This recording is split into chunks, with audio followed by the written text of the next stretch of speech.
Ram Ram Ram Hare Hare Krishna Hare Krishna Krishna Krishna Hare Hare Hare Ram Ram Ram Hare Hare Hare Krishna Krishna Krishna Hare Hare Hare Ram Ram Hare Hare Krishna Hare Krishna Krishna Krishna Hare Hare Hare Ram Ram Hare Hare Hare Krishna Krishna Krishna Hare Hare Hare Rama Rama Rama Hare Hare Hare Krishna Krishna Krishna Hare Hare Hare Rama Rama Rama Rama Hare Hare Krishna Hare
Vrindaye Tulsi Devyaye Priyare Keshava Shachara Vishnu Bhakti Pradene Nitya Namo Namaha.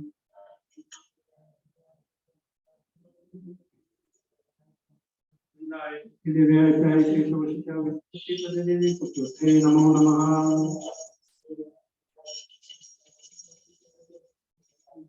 Vrindaye Tulsi Devyaye Priyare Keshava Shachara Vishnu Bhakti Pradene Nitya Namo Namaha.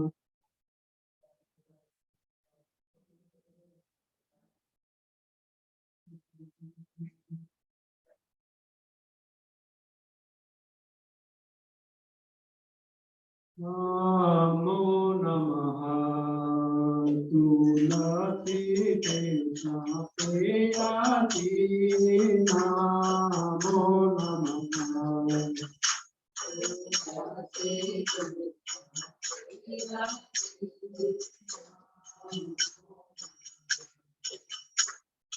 Vana Krishna Deva Pavo Abhimati Rama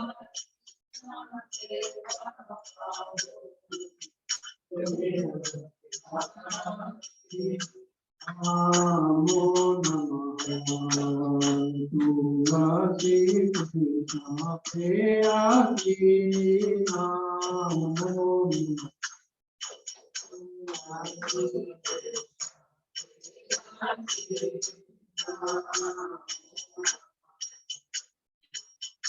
Ye Tomara Charano Amaja Purnamo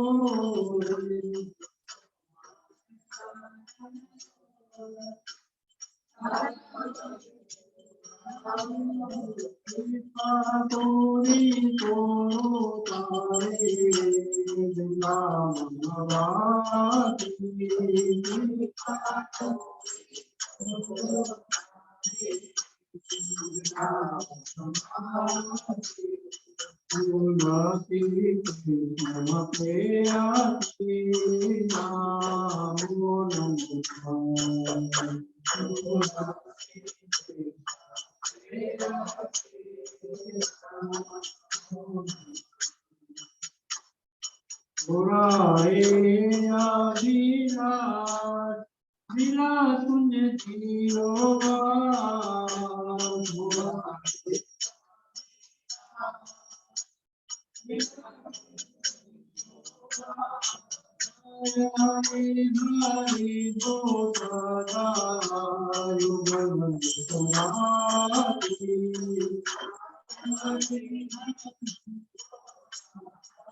बिना कृष्ण दासे को ये न मोरा होए।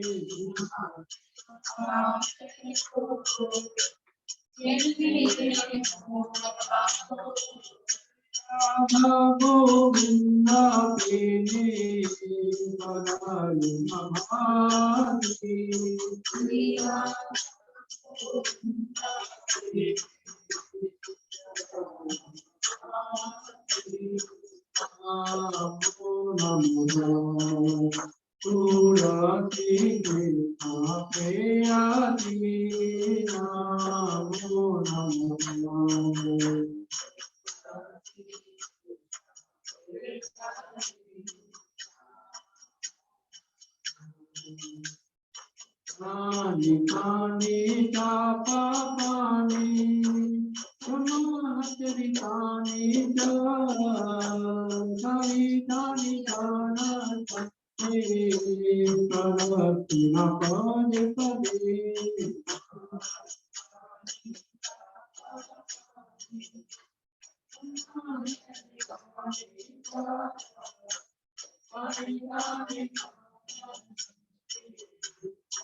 Jaya Jaya Prabhupada, Prabhupada, Prabhupada, Jaya Jaya Prabhupada,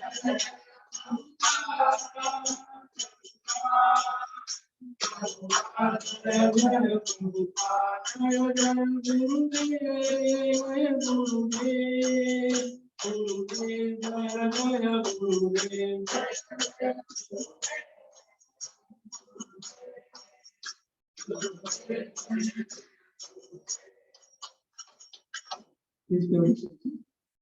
Invite Tulsi Devi, Priyadikesh, Vishnu Bhakti Devi, Satya Namo Namaha. Invite Tulsi Devi, Priyadikesh, Vishnu Bhakti Devi, Satya Namo Namaha. Invite Tulsi Devi, Priyadikesh, Vishnu Bhakti Devi, Satya Namo Namaha. Devi ki jai, Tulsi Mahani ki jai.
Just check.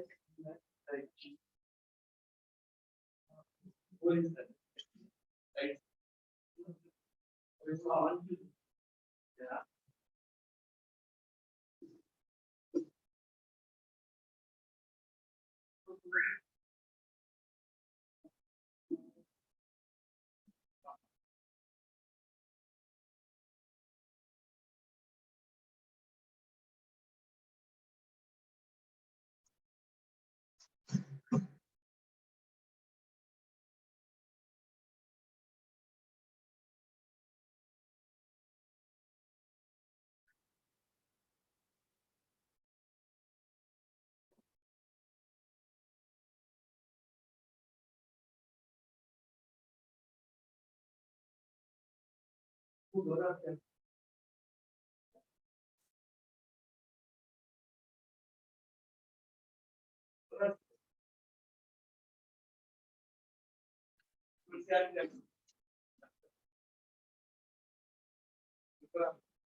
Shiva Jayo Jayo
Chande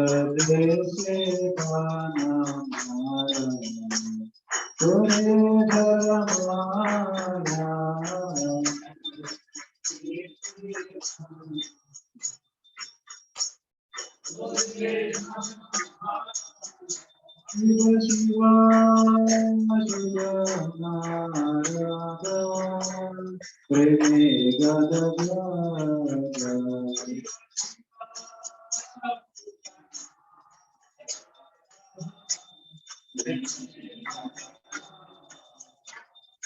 Bhagavati Modati Gora Sampradaya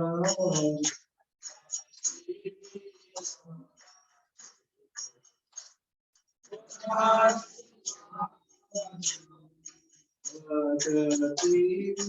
Modati Gora Sampradaya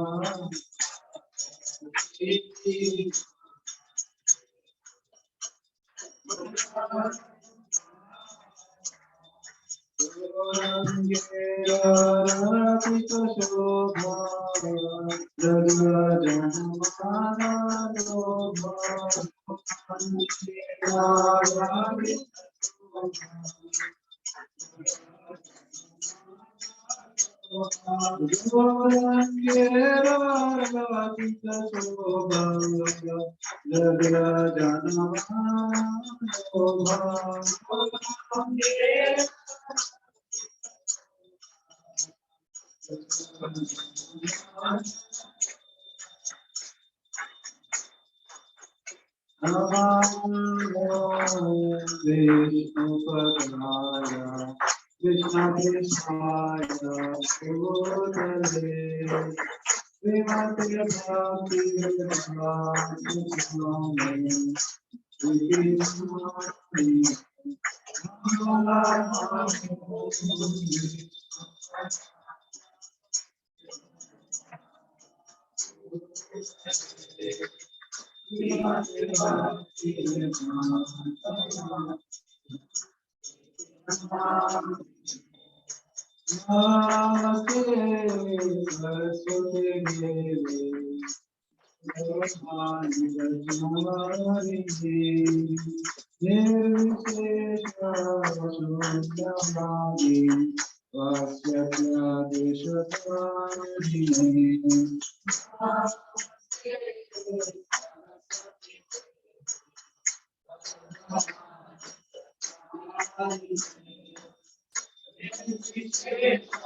Jaya Shri Krishna Chaitanya Prabhu Nityananda Shri Advaita Gadadhara Srivastava Gaura Bhakta Jaya Shri Krishna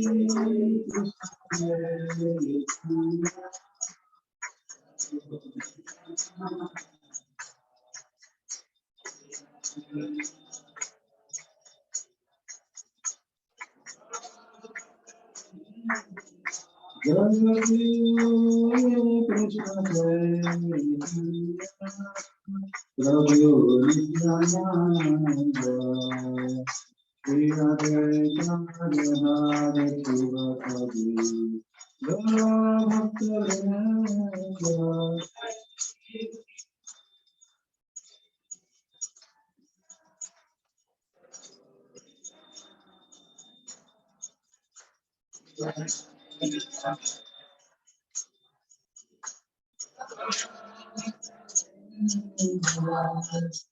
Hare Krishna,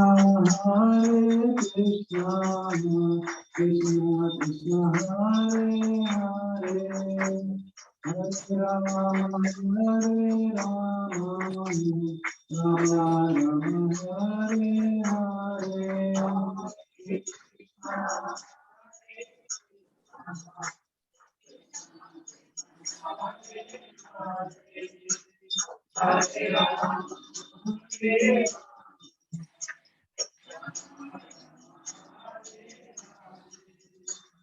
Hare Krishna,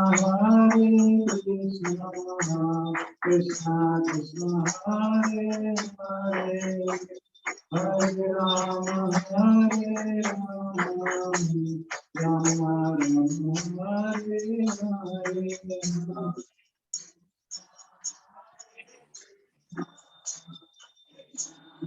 Hare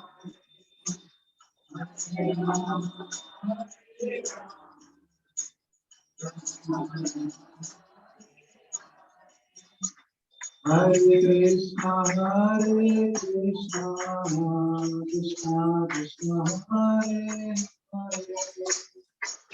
Rama, Hare Rama, Rama Rama, Hare Hare.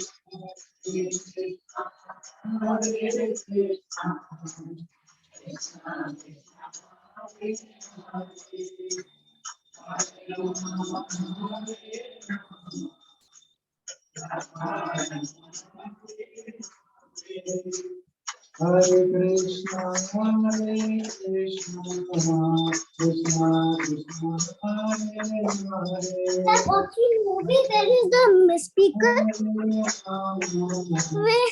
where inside the kitchen box is there. that where you keep eggs.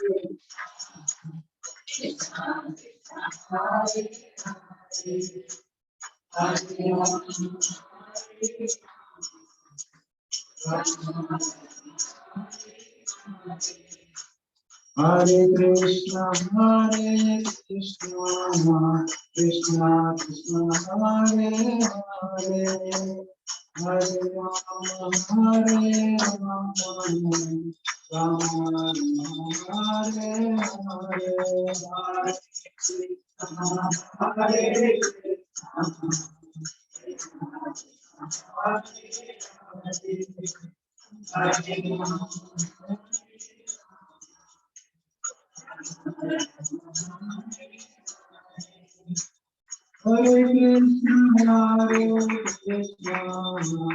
Krishna Krishna, Hare Hare, Hare Rama, Rama Rama, Hare Hare, Hare Krishna, Krishna Krishna, Hare Hare,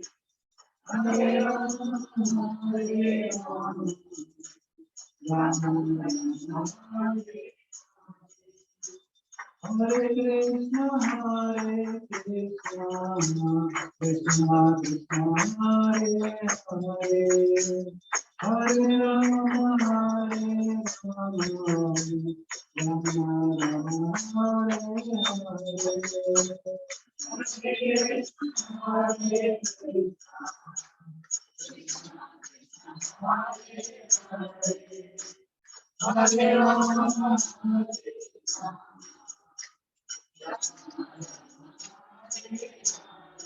Hare Krishna, Krishna Krishna, Hare Hare, Hare Rama, Rama Rama, Hare Hare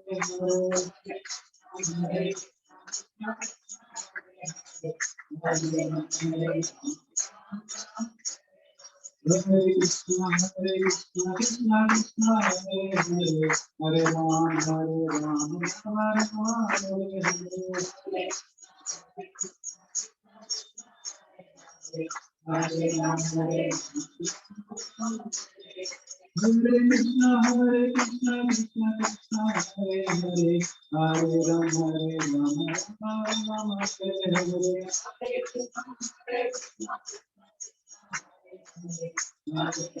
Krishna, Hare Hare, Hare Rama, Rama Hare Hare.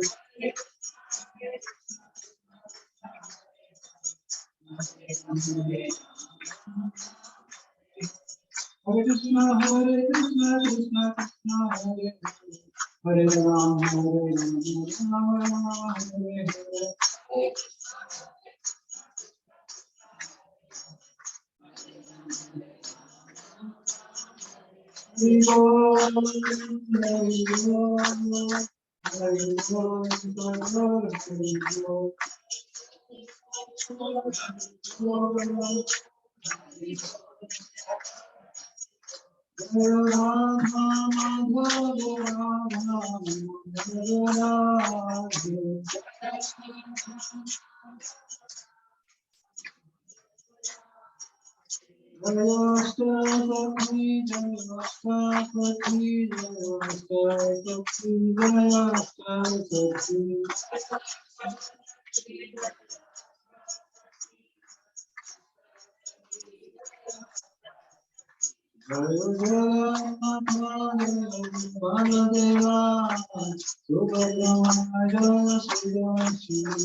हरिनाम संकीर्तनम की जय, गौर आरती की जय।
भगवान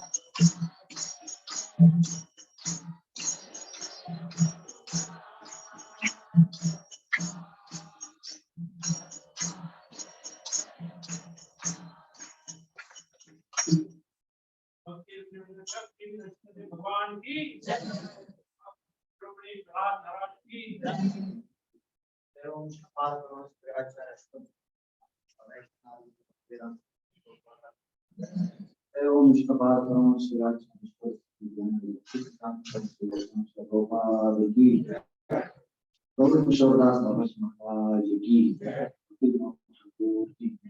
जगन्नाथ महाराज की अनंत कोटि वैष्णव की आचार्य श्री दास ठाकुर की प्रेम से कहो श्री कृष्ण चैतन्य नित्यानंद श्री अद्वैत श्रीवासादि गौर की श्री श्री राधा कृष्ण चंद्र गोपीनाथ श्याम कुंज राधा कुंज गिरि गोवर्धन की मथुरा वृंदावन धाम की मायापुर धाम की श्री श्री जगन्नाथ बलदेव सुभद्रा माई सुदर्शन की प्रहलाद नरसिंहदेव भगवान की नवैया यमुना की सती देवी तुलसी देवी की गाय गौर प्रेमानंदे और गोविंद हरे कृष्ण और गोविंद हरे कृष्ण और गोविंद हरे कृष्ण और गोविंद श्री गुरु और गोविंद श्री प्रभुपाद की हरे Krishna.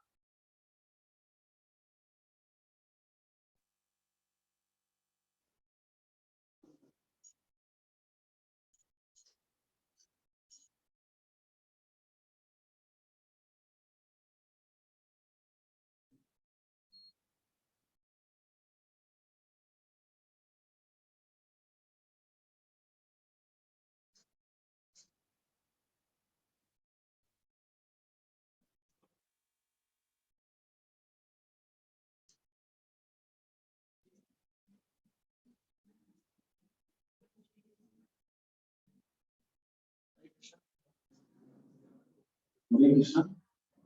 Hare Krishna. So now we have class 5 place. Vasudeva Prabhuji, kindly maintain silence. Make your mobile phone silent so that you not share. Hare Krishna.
Hare Krishna.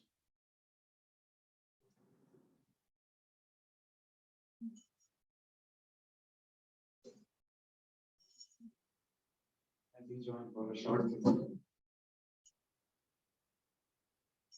Jaya Radha Madhava Kunja Vihari Jaya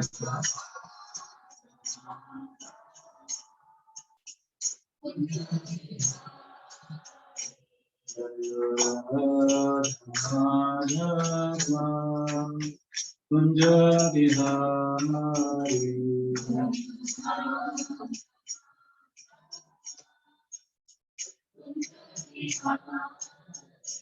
Jaya Gopi Jana Vallabha Vivaradhana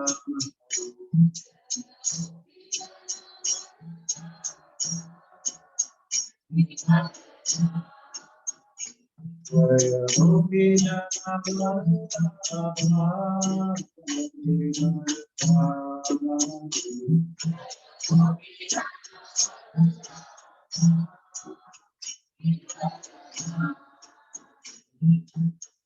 Yashodhanandana Vijayana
चाय पीनी है।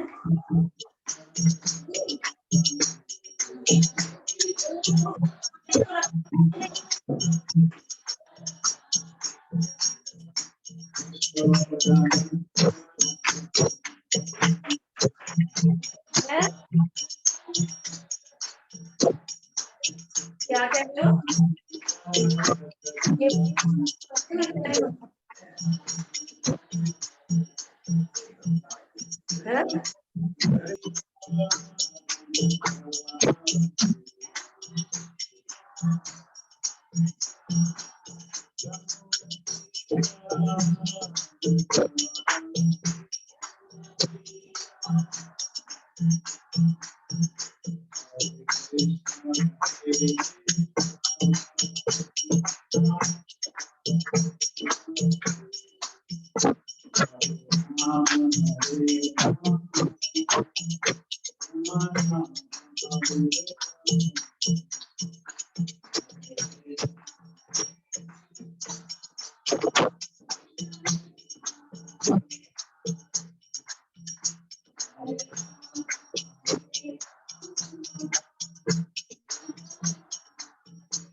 संकीर्तनम की जय, श्री प्रभुपाद की जय, Vasudeva।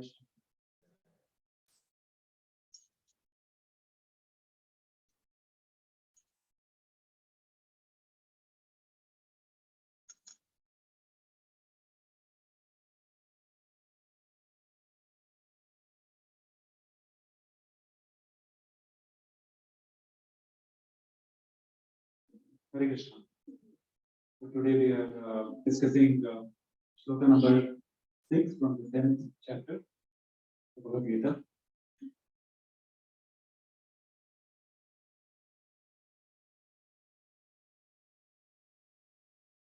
Kindly repeat our sloka 10.6. Maharshayah saptapurve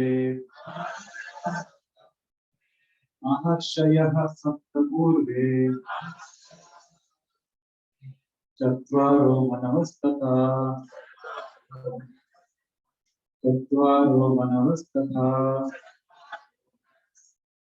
Madhava manasa jata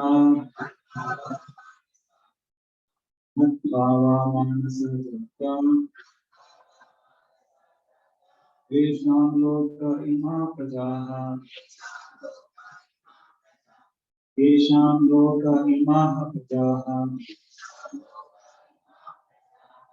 Mahashayah saptapurve Chatvaro manavastatha Madhava manasa jata Yesham loka imaha prajaha Mahashayah saptapurve Chatvaro manavastatha Madhava manasa jata Yesham loka imaha prajaha. What do you mean with that? Mahashaya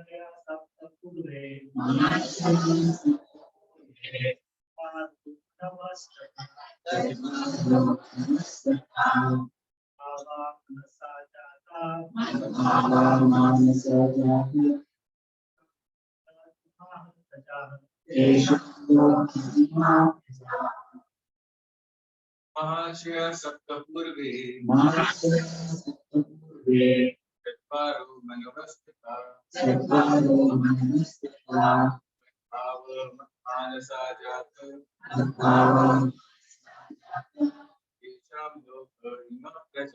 येषां लोक इमा प्रजा महर्षाय सप्तपूर्वे मनवस्तथा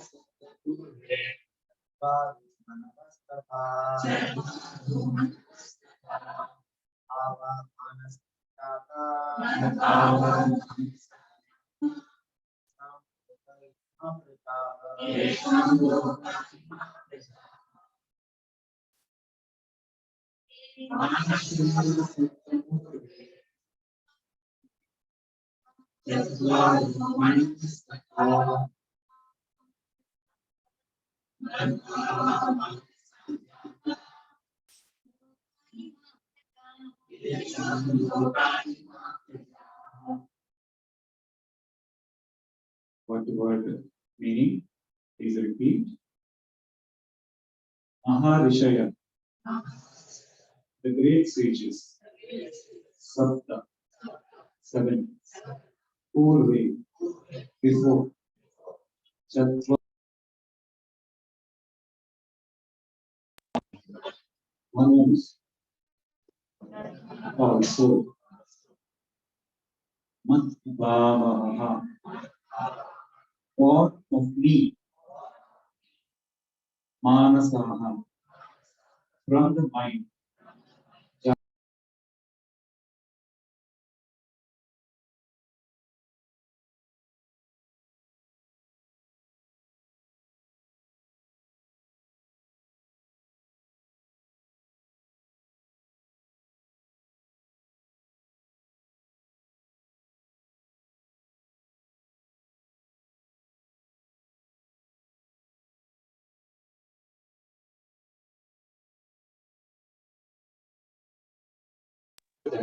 The 4 other great and the Manos, progenitors of mankind, come from me, born from my mind, and all the living beings populating the various planets descend from them. Yeah, it would be good to repeat the translation. Kindly review. The great sages, and before them, the 4 other great sages and the Manos, progenitors of mankind, come from me, born from my mind, and all the living beings populating the various planets descend from them. Purport by Srila Prabhupada. Please pay attention. It's not a big purport, but it's important for the discussion. So here the context is the Supreme Lord Sri Krishna is describing about his own opulence, right? The chapter is the opulence of Krishna. So the creation is one of the opulence of the Lord. Purport. The Lord is giving a genealogical synopsis of the universal population. Brahma is the original creature born out of the energy of the Supreme Lord, who is known as Hiranyagarbha. And from Brahma, all the 7 great sages, and before them, 4 other great sages named Sanaka, Sananda, Sanatana, and Sanat Kumara, and the 14 Manos are manifested. All these 25 great sages are known as the patriarchs of living entities all over the universe. There are innumerable universes and innumerable planets within each universe, and each planet is full of population of different varieties. All of them are born of these 25 patriarchs. Brahma underwent penance for 1000 years of the demigods before he realized, by the grace of Krishna, how to create. Then from Brahma came Sanaka, Sananda, Sanatana, and Sanakumara. Then Rudra, and then the 7 sages. And in this way, all the Brahmanas and Kshatriyas are born out of the energy of the Supreme Personality of God. Brahma is known as Pitamaha, the grandfather, and Krishna is known as Prapitamaha, the father of the grandfather. That is stated in the 11th chapter of Bhagavad Gita, 11.3.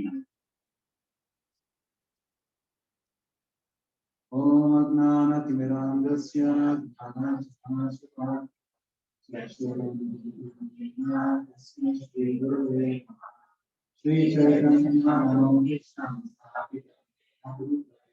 Swayam Rupa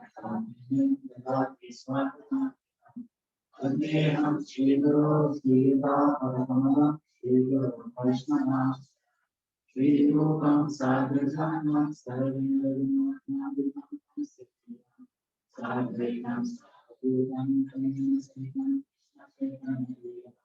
Shri Radha Krishna Radha Shri Krishna Hare Krishna Karunasmi Govinda Gopesha Gopinatha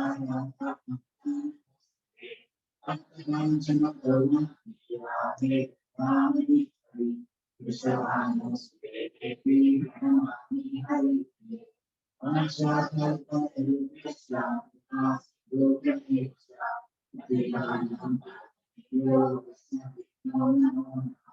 Nama Om Vishnu Padaya Krishna Krishna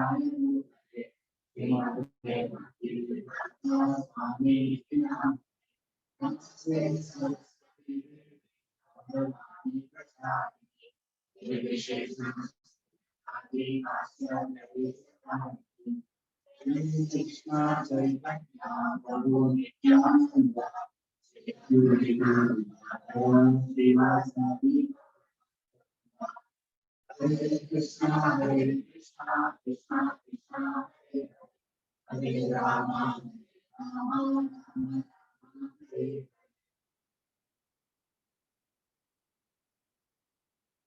Hare Krishna. I would humbly like to beg all of the simple Vaishnavas to see that I can speak something in this regard, because without your blessings, I will not be able to achieve it.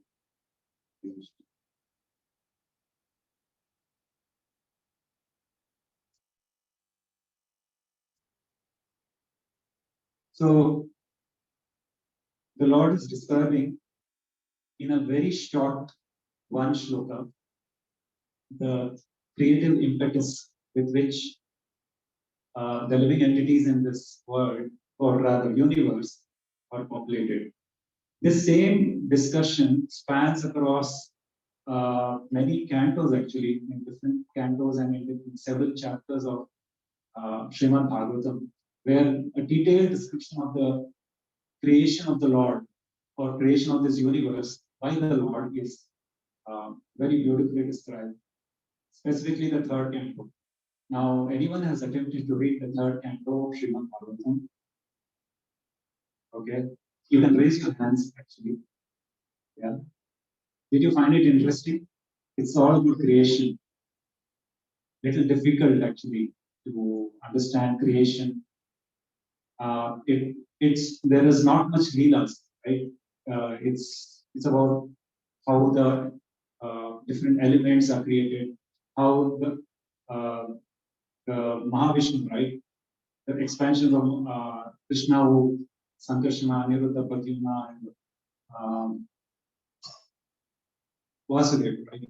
So from them, how Mahavishnu comes, and from Mahavishnu, how there is Pradhan, the primordial stock of elements, and the Lord agitates that with the time element, and from there comes all the universes, right? From this body, all the universes come out, and each universe is like a bubble. So we are all situated in a small bubble, right? Just like in an ocean. If in a very agitated ocean, you go near the ocean, what do you see? You see foam, right?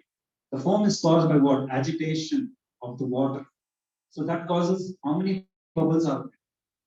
Trillions, trillions and trillions of bubbles are there. In a similar fashion, the Lord emanates these universes from his own body, which are all like bubbles. I think there's a painting. In the Srimad Bhagavatam, you can see that beautiful painting. The Lord is lying in Yoga Nidra in the causal ocean, and the universes are coming out. And here, he is not describing all of that. He is just describing one small part of the creation when Brahma is first born from the Lord, and subsequently Brahma takes over the secondary creation. So primary creation is done by the Supreme Lord, and the secondary creation, like Krishna hands over, like you do it, right? That's what Srila Prabhupada is explaining in his purport. That Brahma gets his knowledge actually from Krishna after performing penance for 1,000 years. Because Brahma was not born with knowledge, Brahma received the knowledge. So we should be very clear, because many times in India there is this correct conception, but also a misconception joined with it, that Brahma has created everything. But yes, it's true, Brahma has created everything, but Brahma has created everything by the knowledge and power, empowerment. Because Krishna delegates, Krishna doesn't do everything. Krishna delegates to all the devatas the task of creation, the task of all different departments of this universe, right? Okay, so that's why Krishna, even though we know Brahma has created the universe, in the shloka, Krishna is telling that the seven great sages and the progenitors come from me, saying from me. Krishna is saying from me, because even though Brahma has done it, Brahma has done the second iteration, but actually it is Krishna. So we should be clear on this part. So, what is the purpose of understanding the creation? Do we really need to understand? Many times we get like when you read, especially the third canto or discuss creation, we feel, why do I need to know creation? Right? Let me only talk about the 10th canto. Let me talk about Krishna eating butter or the Mahabharata war. That's enough. Why should I know what Krishna did? How this creation came? That question even I had. Why should I know these things? Actually, it's important that before we understand Krishna in the 10th canto, and when we read Krishna in the 10th canto, what do we understand? What side of his nature do we understand, or we are familiarized with? The sweetness of Krishna, right? Why is Srimad Bhagavatam sweet? It's mainly because of the 10th canto, or you can say only because of the 10th canto. But before you understand how sweet Krishna is, we should also understand how great Krishna is. Because if you don't understand how great Krishna is, the sweetness will just be like the sweetness of your neighboring kid. Right? The neighboring kid is very sweet, you can glorify all day, but what's the point? The kid is insignificant. Similarly, if we are not understanding who is Krishna, not understanding his power, his opulence, his greatness, then we will take his sweetness very cheaply. We will not be able to surrender to the Lord. We will treat him like a plaything, right? That's what many Sahajiyas and Upper Sampradayas do. They treat Krishna as somebody they can enjoy. Actually, it's not that way. Actually, we are supposed to be enjoyed by Krishna, because we are all the creation of Krishna. That's what Krishna is very beautifully, very succinctly, he's mentioning that we are all coming from his original creation. And that original creation is primarily the great sages that were created. So you can take any part of this world, any living entity, any part of this universe, all of them are coming from the same source. So that is why we should understand Krishna. Otherwise, right, for example, if we don't understand the greatness of Krishna, we will not be able to surrender to Krishna. It's like this. If okay, if how many of you have been to Himalayas? Okay, great. Only one person. Okay, at least by hearing, we all know that Mount Everest is very tallest mountain, right? Now, if your Mount Everest is visible from very, very far away, also. So when you see Mount Everest very, very far away, how tall or how big does it look? It will only be a small, right? If you are very far away from Mount Everest, you can measure it with your finger like this, correct? So you'll feel, okay, it's maybe good, it may be big, but I'm also big, right? Because Mount Everest is only so much. That is because your perspective, you're very far away from Mount Everest, you're not able to understand the greatness. But if you, let's say, go and stand at the base of Mount Everest from very close, then you look up. You look up, and then you look so much it's not even visible. Then you realize, okay, I am not big, and Mount Everest is not small. Similarly, we understand Krishna, we learn about his creation, we learn about all the different aspects of Krishna, so that we understand how big he is, how powerful he is. And then we'll understand simultaneously how small we are. Because in our minds, in our hearts, what is filled? Our own ahankar, our own importance, our own needs, wants, right? We never, even after hearing all this philosophy, we rarely put Krishna in this.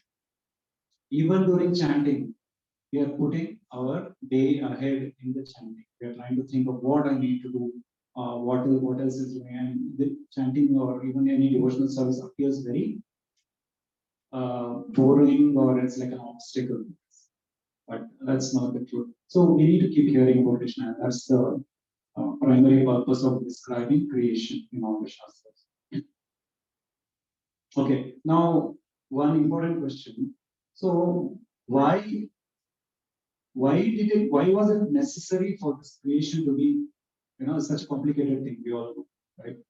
All these material elements, earth, water, fire, air, ether, false intelligence, false ego, then all these living entities, different varieties of living entities, and the concept of karma, the concept of time, birth, disease, old age, death.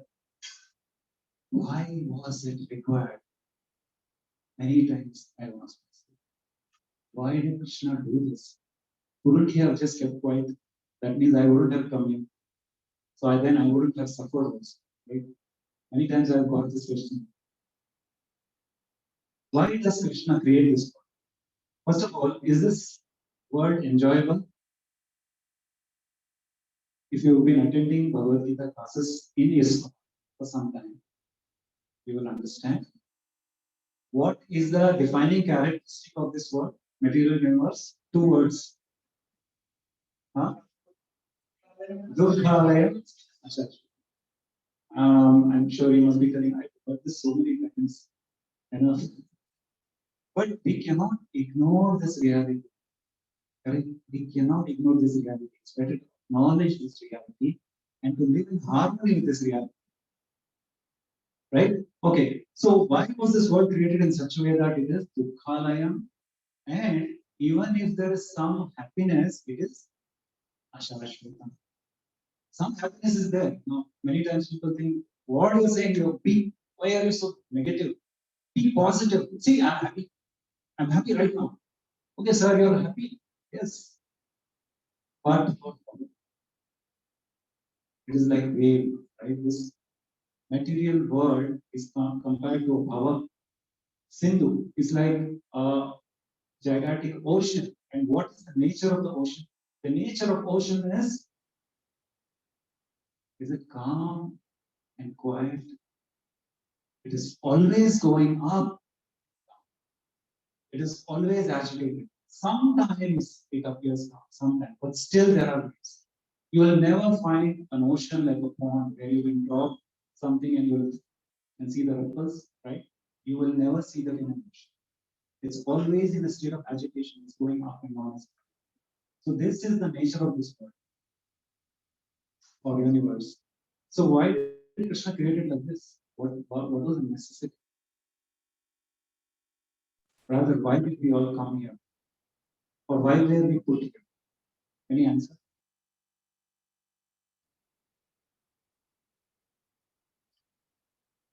It's very simple. The words would be. Huh? Yeah, I heard the word enjoy. Perfect. We all want to enjoy. There is no doubt about it. Everybody in this universe, every living entity, including the ant, wants to enjoy, right? Because that's the nature of the soul. That's the intrinsic nature, inseparable nature of the soul. So, because my soul is part and parcel of Krishna, and Krishna is a supreme enjoyer. And because I'm a small reflection of Krishna, I also have the same nature that I want to enjoy. So I have come, so I wanted to enjoy. But what's the problem? Why am I here? I'm here because we all wanted to enjoy separate from Krishna. Where is Krishna enjoying? Krishna is also enjoying constantly without a break. Where is Krishna enjoying? Goloka Vrindavan, correct? Goloka Vrindavan is the spiritual realm. And where are we? In the material realm. Material realm is the place where Krishna has given us an opportunity to enjoy without Krishna. Because that's what we want. We wanted to enjoy without Krishna.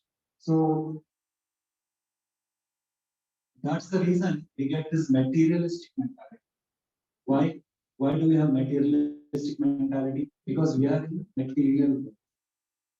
Because this creation is mad and we are becoming part of the mad. So what is the solution? The solution is to dissolve this material mentality. That is the sum and substance of all the religions. If we can dissolve this materialistic mentality of false ego, ahankar, then it becomes unnecessary for us to stay here. And Krishna will, or by grace of the Lord, we will be promoted to the spiritual. As a small pastime, I would like to describe. So this story was very nicely told by Amarendra Kaur. I cannot tell like him. I just tell just the main highlights. Way back in the 1960s and 60s, 70s, so there was the Hare Krishna explosion. Hare Krishna chanting of the holy names was exploding in America. And at the same time, the culture in America was what? Meat eating. Meat eating is their de facto. That's all they eat. They don't eat anything else. Meat eating, intoxication, illicit relationships, and gambling. This is what they were all involved. So there was one very notorious drug dealer. Now this drug dealer, actually one day, the police were chasing him. And this drug dealer was trying to escape the police. And incidentally, at the same time, there was a Harinam Sankirtan party which was going on the streets. So this drug dealer, what he did, he realized that if I merge in this party, I can hide from the police because police don't suspect devotees, right? Police will look for shops where he's. So he merged into the Sankirtan party and he was hidden in the middle. And the devotees were going and chanting, and he was actually joining, and he was surrounded by devotees. And the police went by and they could not locate this drug dealer. So what? Then the party proceeded, and after the Sankirtan party, Harinam Sankirtan, which we will do after the class, please join. They went back to the temple. So this person joined and went in, and he realized, and the police were searching that entire area. He couple of times he wanted to come out, but he realized, and wherever his house, everything was going to be searched. So he didn't want to go anywhere. So he came back to the temple, and he directly went to the temple president. He said, "Can I join your temple?" So the temple president was amazed that somebody walked in the street and they want to join. So he called the lead Kirtan singer. He said, "What Kirtan is this? This person, just by hearing the Kirtan, wants to join the temple." So the lead singer also was very happy. My Kirtan is so powerful. Preaching just by he wants to join the temple. Okay, so he joined the temple, and so the next day it started. He was not aware what happens in the temple. He was nicely sleeping. 3:30, he got a mood shock. Hari Bol, Jeev Jabo, get up, get ready. What do you mean? 3:30? Get ready. We have to attend so many programs now. And everybody was rushing. Right? If you I mean, morning time, you have to, you have to be ready. You can't be. It's like Ganga. And the Ganga is rushing. You can't stand it. You are also part. So now he got up somehow. He was cursing. What is happening? Then they went, and there was a long line. What is this line? He asked. This one to take shower. So he thought, long line to take shower. it must be very opulent path, right? Everybody is lined up for this path. Little did you know that was the only path. So the devotees were waiting. Then somehow finally his turn comes, he went in. And then bathroom, there's nothing there, only water. And it is winter. And he tries to on in something hot, there's nothing hot. He's like, what place is this? How can I take bath? And then meanwhile, what is happening? Devotees are like, Haribol, please come fast. You know, the Mangalarti has started, it's already the second step. So then somehow he comes out, and then they all go. And then he is rushed to the temple. When he goes to the temple, as you know, the Westerners, they have no idea about temple worship. Many times even Indians don't have much idea what to speak of Western. And they see all these little dolls, they see these dolls being worshipped, and everybody is like standing and lifting their hands. And for him, lifting hands means something, you know, when police comes, you lift hands. He's like scared. Are there some powerful people? You know, everyone is scared. Then someone said like, hey, Swami step, Swami step. What Swami step? When he was doing something like this, he was doing the Swami step. Then Mangalarti got over. Then before Mangalarti, first when he went, they were all doing Tulsi. So someone pushed him. He said, what should I do? You just go around. Okay, he went around. Some people were doing 11 months. So he got a little dizzy. He said, how long? He said, until you fall. Then he saw after doing people were fall. Actually, people are offering obeisance. He thought I should do so many times before until I fall. He was totally confused. What weird place to obey. These people are totally all over this crazy people. Okay, after Tulsi Arati, then there was what? Narsimha. You were totally bewildered. You know, there is this somebody, you know, like a lion, and then a person is like in the lab. He said, what is happening? Who is that?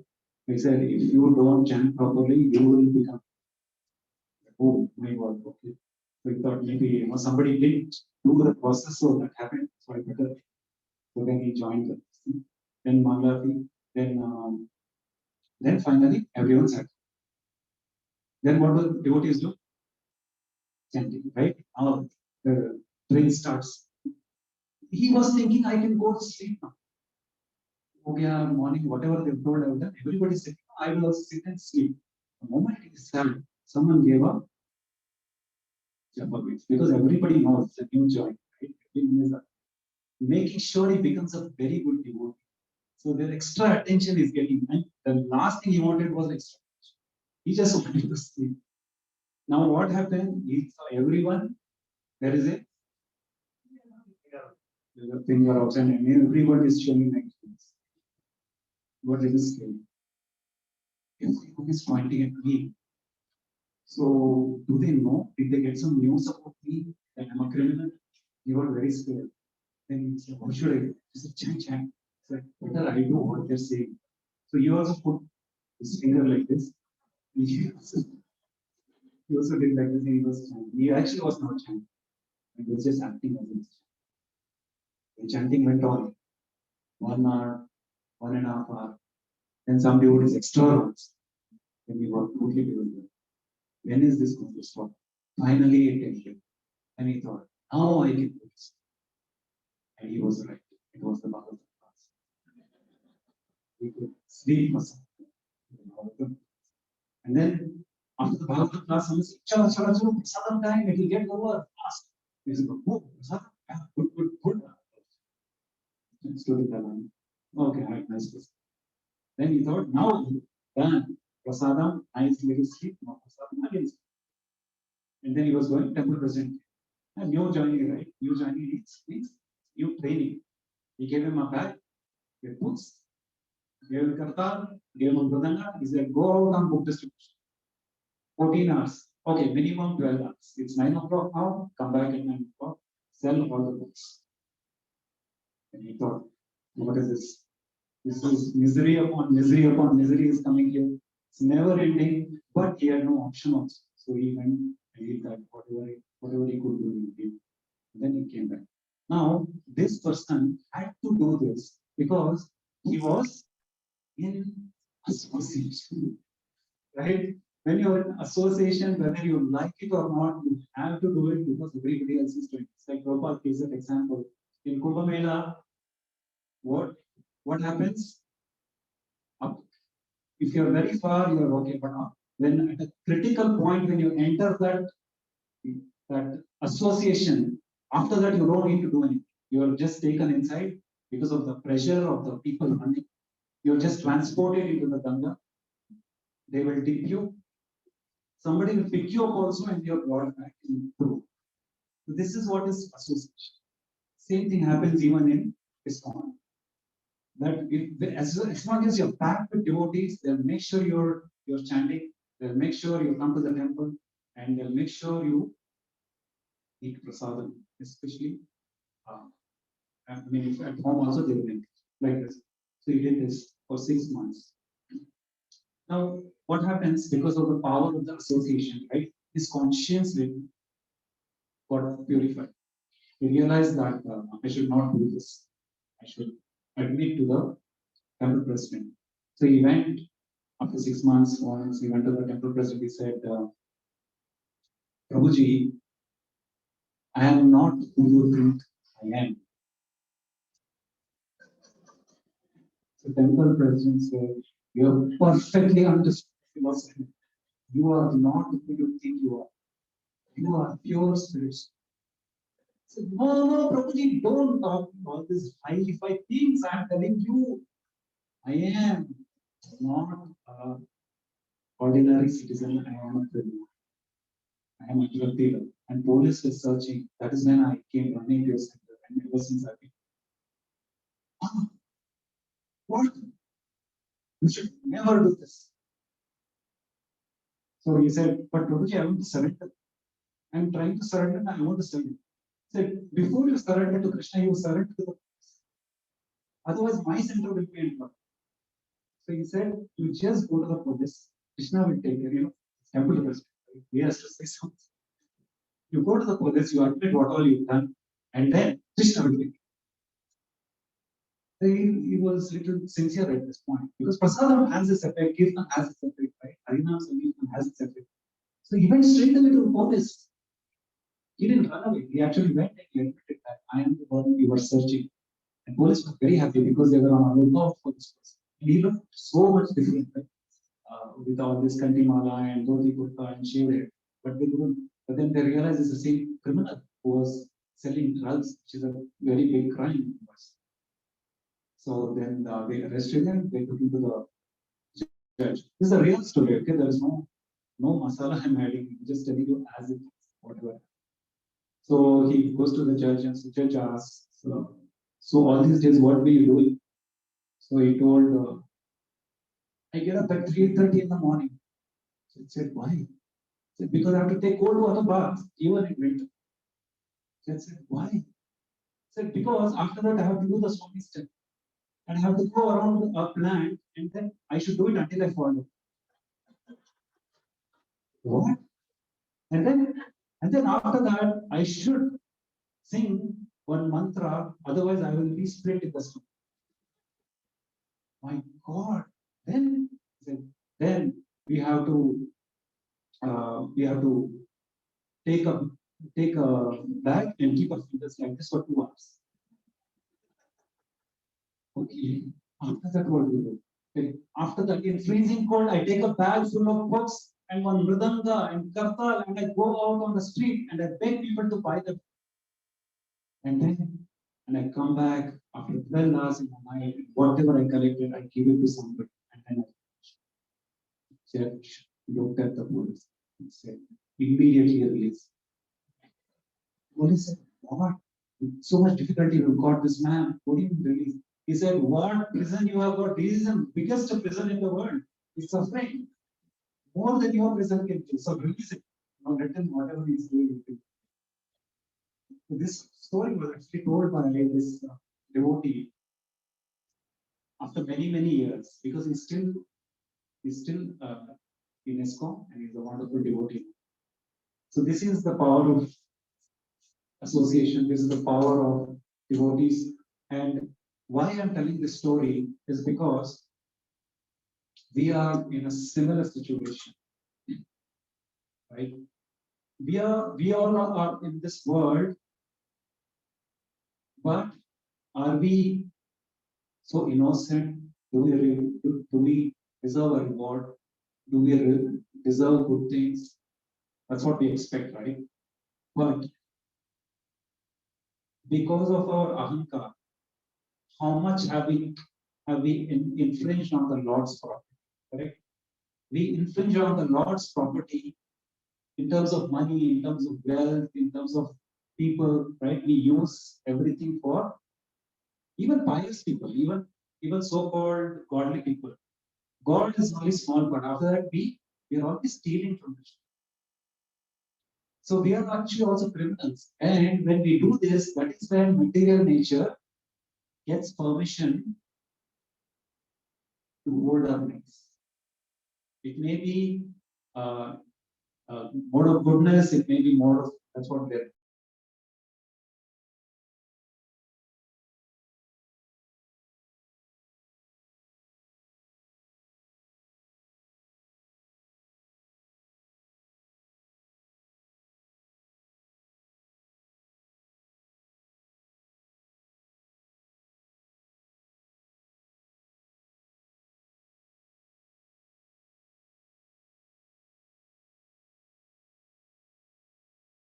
Purpose with which it was made. The purpose of this universe is actually to give us an opportunity to reform ourselves, to serve the Lord, to love the Lord. Actually, when we say serve, we mean love. Love means serve, and serve means to love. Because that is the purpose of this world, that we learn how to love the Lord and serve the Lord. And to serve, especially the Lord's devotees.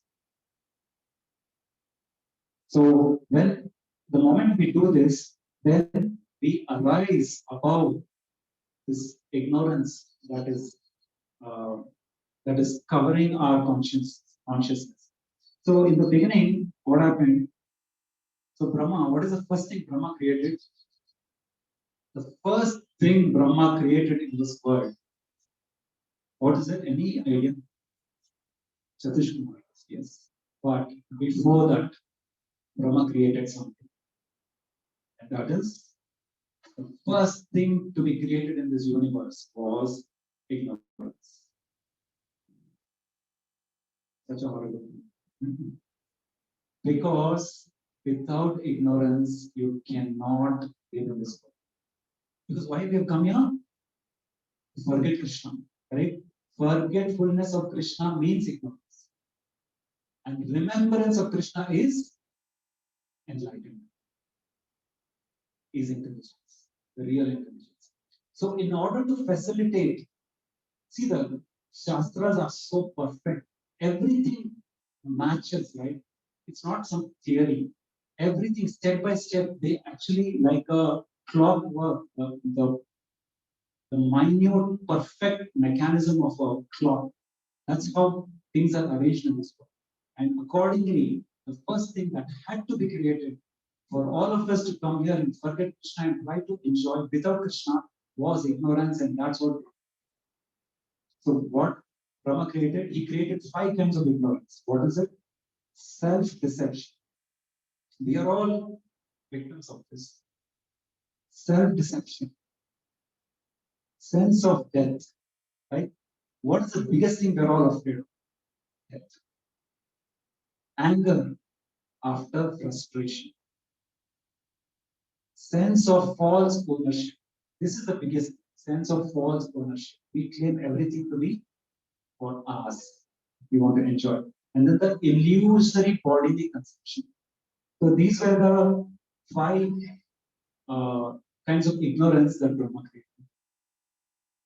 Because without this, it is impossible to live with this world, right? Because if we want to enjoy without Krishna, but we are bombarded with the knowledge that Krishna is the Supreme Lord, then we cannot enjoy. So that is why this world was created. So the result of this is that now actually Krishna gives the opportunity also for us to understand who he is. That is why we are having all the scriptures and all the parampara and acharyas. But for the masses of the people, they want to forget Krishna. Actually, this word exists in oppositions to Krishna. Krishna does not want this place.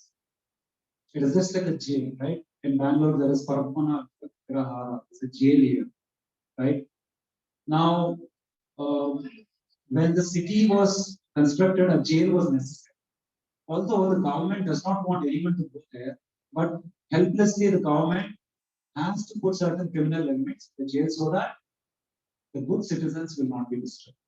Right? Similarly, in the spiritual world, everyone loves Krishna, everyone serves Krishna. Those who don't want to do it cannot stay there. So they are fall down. That is what is fall down. We fall down to this. And we become entrapped in this false sense of ownership. Now, I'll just briefly summarize Brahma's creation and then we'll discuss one or two points. So, after ignorance, as Mataji very rightly pointed out, Brahma was very sad. See, Brahma is a very pure devotee, right? Our Sampradaya, the Brahma Madhva Gaudiya Sampradaya, is coming from Lord Brahma. We are very fortunate, the first living entity. And he is our, as it's mentioned, is the grandfather of all the creation also. So, he is very kind-hearted. He is the first devotee of the Lord in this material world. He is very kind by nature, and having created this kind of illusion, ignorance, and he knows what will happen with the living entities, that they will forget Krishna, that they will suffer in this world, and they will just glide down into this hellish condition of trying to enjoy, and meanwhile perish, die. Again be born, try to enjoy, again die. And in the process, meanwhile, there are so many difficulties, right? Difficulties, all this we have heard. Adhyatmika klesha, Adibhautika klesha, Adidaivika klesha, Adhyatmika klesha, very shortly, is Adhyatmika is miseries due to body and mind, our own body and mind. Then Adibhautika is your spouse, your boss, your neighbor, mosquito, whatever, right? Someone else causing you misery.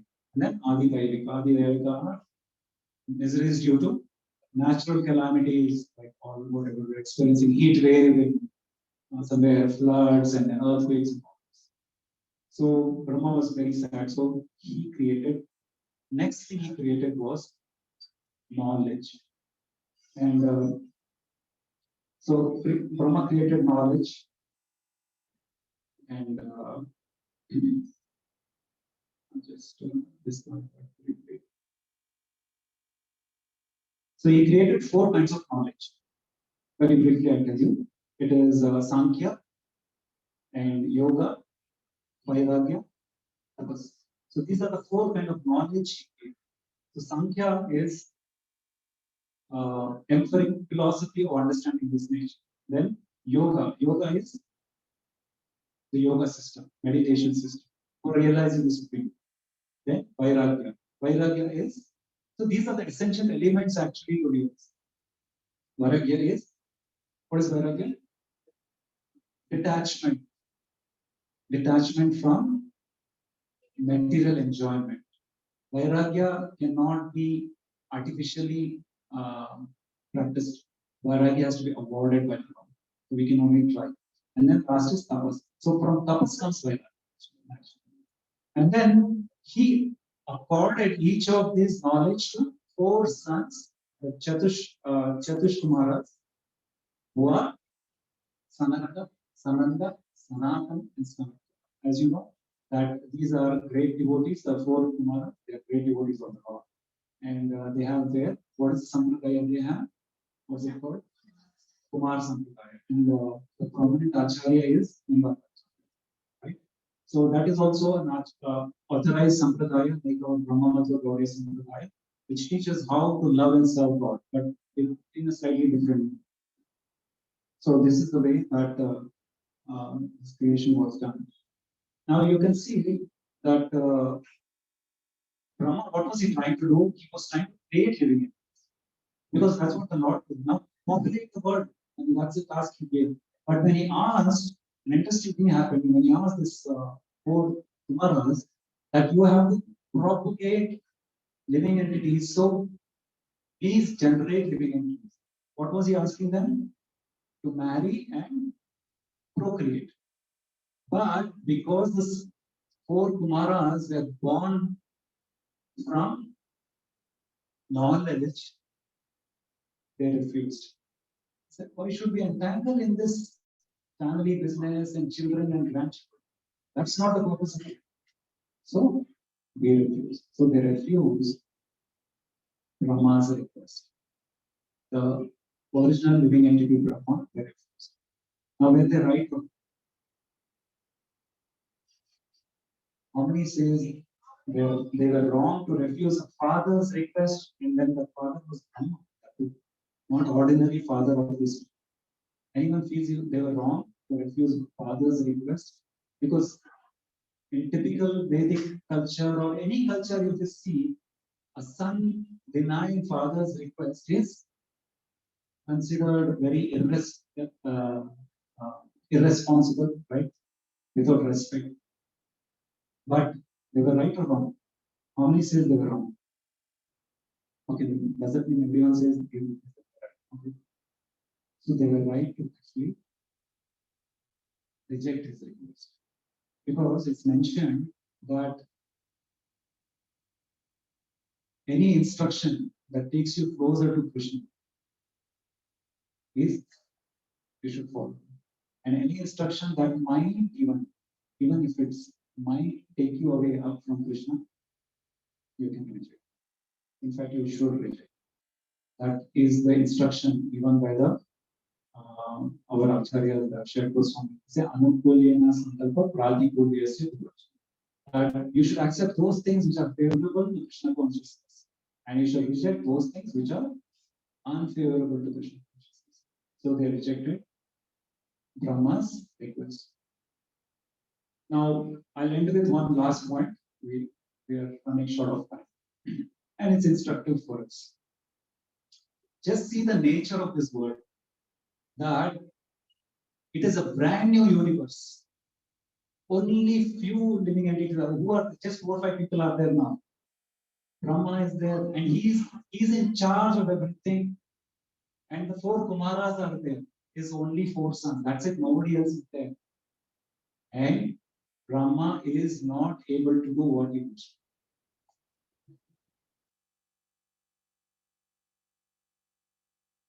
This is the nature of this. That inevitably things go wrong. Even if you are not Brahma. What to speak of a tiny software engineer with so much problems in Bangalore city with boss and with so many everything. How many things can go wrong here? Right? So inevitably things go wrong in this world, and that is actually, we cannot deny it. We cannot avoid this world. Because even for Brahma, things went. So in this regard, there was a discussion between Yudhishthira Maharaj in Mahabharata. In Mahabharata, after the war, Lord Krishna had accomplished his task. And all the sinful kings were killed in Mahabharata. And Yudhishthira Maharaj was going to be coronated as the king of the world. Now at this point, Yudhishthira Maharaj, even though he is son of Yudhishthira Maharaj, no. Yeah, actually, okay, in Pandu Maharaj, but in terms of which Devata, Yama Dharma, right? Now Dharmaraj Dharmaraj is one person who is sure in this universe to mete out perfect judgment, right? He knows exactly what is right, what is. If that's one person, that's now being Dharmaraj's son, Yudhishthira Maharaj got bewildered whether all this war was necessary. He started lamenting actually. He started lamenting that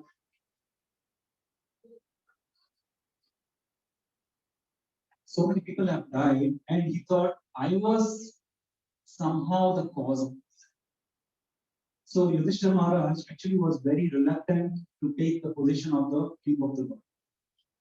So Lord Krishna actually tried to pacify. If you read the Mahabharata, you will see this story that Krishna tries to explain that it was necessary, it was a dharma yuddha, but Yudhishthira Maharaj is not satisfied with the answer. Then who else tries to pacify? Vasudeva.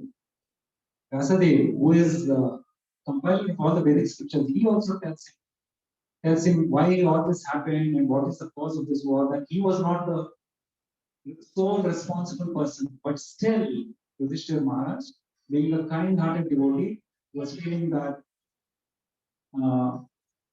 what did this war achieve, right? So many people were killed, so many women lost their husbands, so many daughters and sons have lost their father. What will happen to these women? Same lamentation even Arjuna had. What will happen to the women without the protection of their husband? En masse. It's not one or two ladies, right?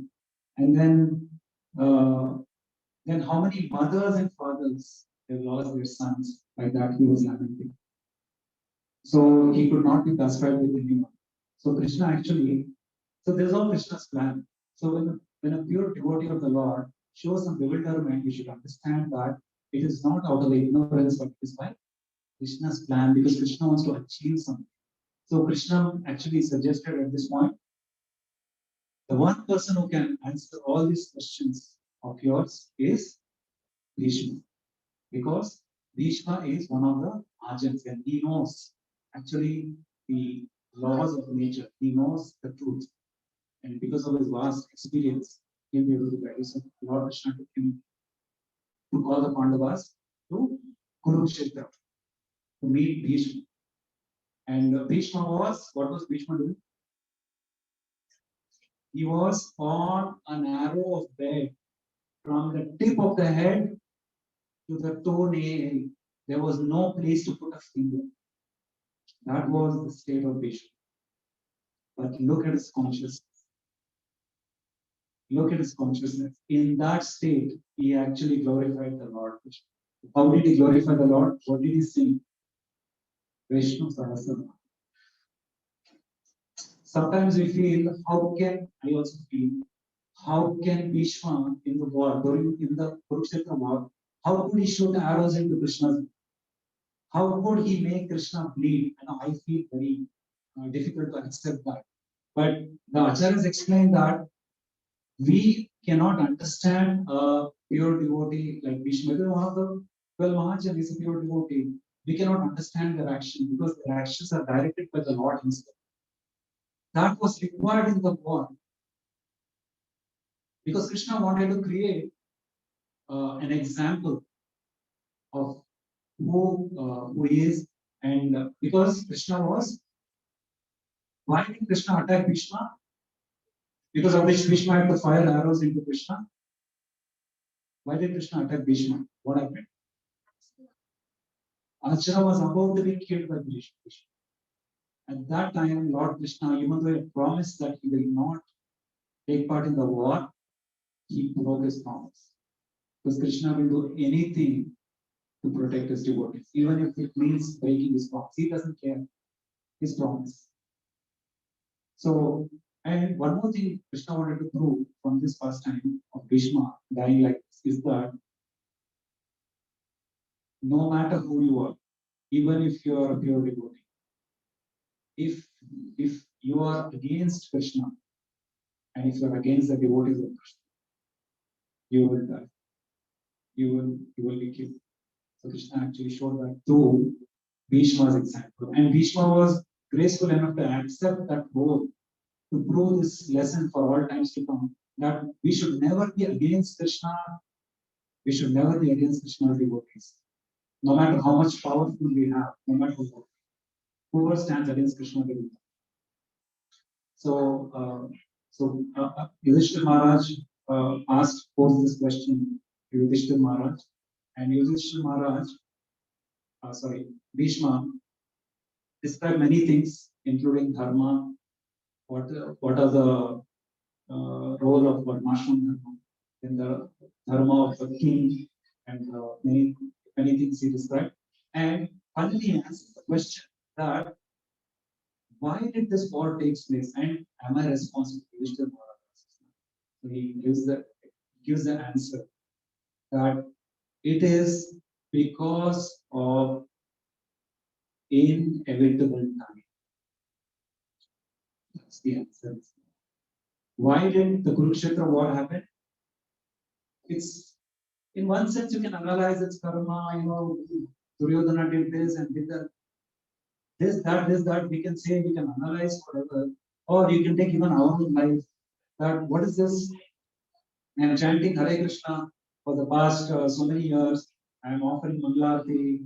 I'm doing all this, but still, why bad things are happening to me? Right? This question we also have: why things go wrong? Why things are happening like this? And so, why is the answer given by Bhishma, and it's very instructive for all of us. It's because of inevitable time. Please remember these two words. When things go wrong, what is the answer? It's because of inevitable time. What does inevitable time means? Inevitable means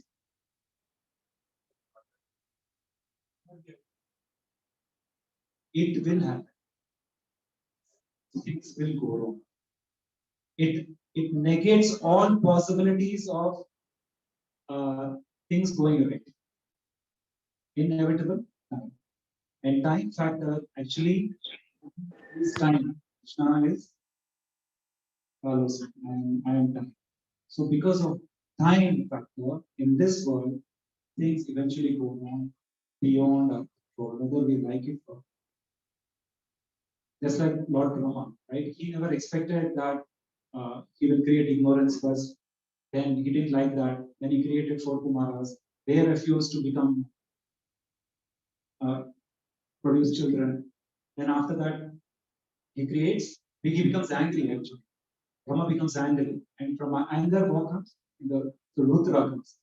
So Rudra is Lord Shiva. And then he says, you create children. What does Rudra do? He creates children. But they were all of his nature. So they started destroying the whole universe. So like this, things went wrong again and again. Then finally he creates the Saptarishis, the 7 rishis and the Manus. And then they propagate this. So like this. So we are under the grip of this time. And we cannot help. But this knowledge will help us at least handle the situation in a positive way.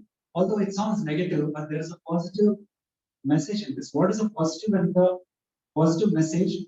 So, because we know that because of inevitable time, things will go wrong, what is the benefit we get over it? Is it a pessimistic thought? It sounds pessimistic, but it is positive, optimistic. Let me explain these 4 points why it is optimistic. If we are aware that things will go wrong, right? Dukkhalayam ashashvam. They are told in the first class of any ISKCON class that Dukkhalayam ashashvam. Because of this knowledge, when things do go wrong, are we surprised? A Vaishnava is not surprised. We may be surprised, but a Vaishnava is not surprised. Because we are not Vaishnavas, yet we are practicing. We become surprised. We become bewildered. Why is God doing this? But a real Vaishnava is never surprised when things go wrong. because he understands the nature of this. So, for example, in rainy season, if you have the knowledge of rains and everything, when it rains, is there any surprise? There's no surprise. Of course, in May and in April, the way it rains, it is a surprise. But in rainy season, if it rains in July, August, it is not a surprise. So devotees or a Vaishnava is never surprised when things go wrong. Now, because of that, he's able to handle the situation. And when things go right, he also understands it is not by my power. So he's grateful to Krishna. So when things go wrong, we are able to handle it better. We understand this is the nature of this world. And we take shelter of the Lord. What is the solution when things go wrong? You do the needful for the problem. But the real solution is we have to chant more intensely.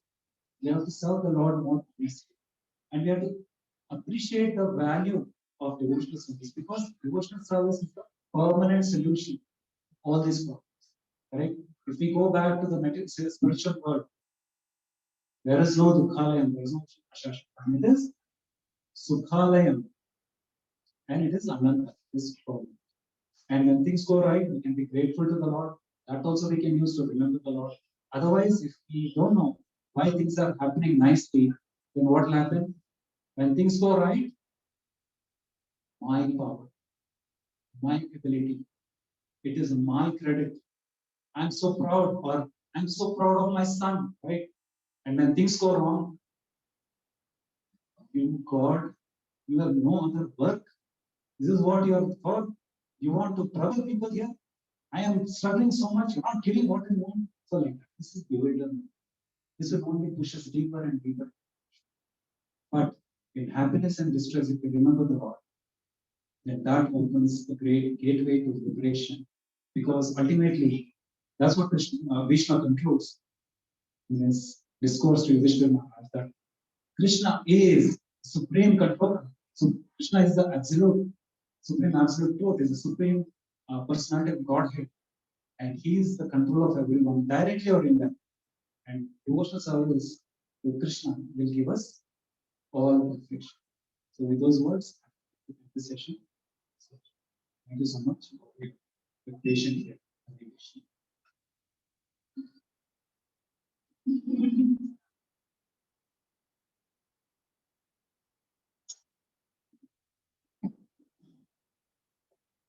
Hare Krishna. Hare Krishna. Thank you all for joining today. Let's all thank this place Vasudeva Prana to by chanting one time Hare Krishna. Hare Krishna, Hare Krishna, Krishna Krishna, Hare Hare, Hare Rama, Hare Rama, Rama Rama, Hare. Any newcomer today? So thank you, Shana. Thank you for attending the program. You are honorable guest of our Jagannath Brothers Bhagavan Subhasan. We welcome you by chanting one time Hare. Hare Krishna, Krishna Krishna, Hare Hare, Hare Rama, Rama Rama, Hare Hare. I request you to give your number to the group so that we can explain you about our programs and they can have our groups. Hare Krishna. Please sit. So today's prasadam sponsor is by Nishita Mataji for his Prabhu's birthday, Kanchipur. So, so we'll chant one time Hare Krishna. Hare Krishna, Krishna Krishna, Hare Hare, Hare Rama, Rama Rama, Hare. So also today is Nivedita Mata's birthday. So we'll chant for her also for her spiritual. Hare Krishna, Krishna Krishna, Hare Hare, Hare Rama, Rama, Hare Hare. So anybody know what is next upcoming festival? Annual festival. So today Sanatan Prabhu was mentioning that it was the world's second biggest festival in ISKCON. So I would like to welcome all of you to join there and kindly give your names. We have started taking your names The Yatra charge is around 600 rupees. That day we will not have program here. That is next to next Sunday. So bus will start from here 6 o'clock. I think most of you are attended. From here we'll go to Srirangapatna, Kaveri Bank. Jagannath, Baladev, Subhadramaya will come with us. They will bath there. We'll have Katha by sannyasis. Lot of devotees will attend. So kindly join. So the Yatra charge is 600 rupees. So kindly give your name to me. Okay, so now after this we'll have Sankirtan for 30 minutes. Pradeep Prabhu will guide us. So kindly join us. So and also the last announcement that every Saturday we'll have Bhakti Riksha here. So Bhakti Riksha is that no, whatever we are studying Bhagavad Gita here, we'll deeply study there. We'll have a topic every week and how to apply that in our life, how we can improve in our spiritual life. All those things are discussed. There will be a weekly session. I mean, weekly one topic will be discussed. So once we get a good number of devotees, we'll start that. In Kannada, it is already running. Anybody want to join in Kannada, they can join. For English, Rancho will take the next. Okay. Hare Krishna. So we go for another second. And yeah, whoever don't want to join, they can take Prasada. Hare Krishna.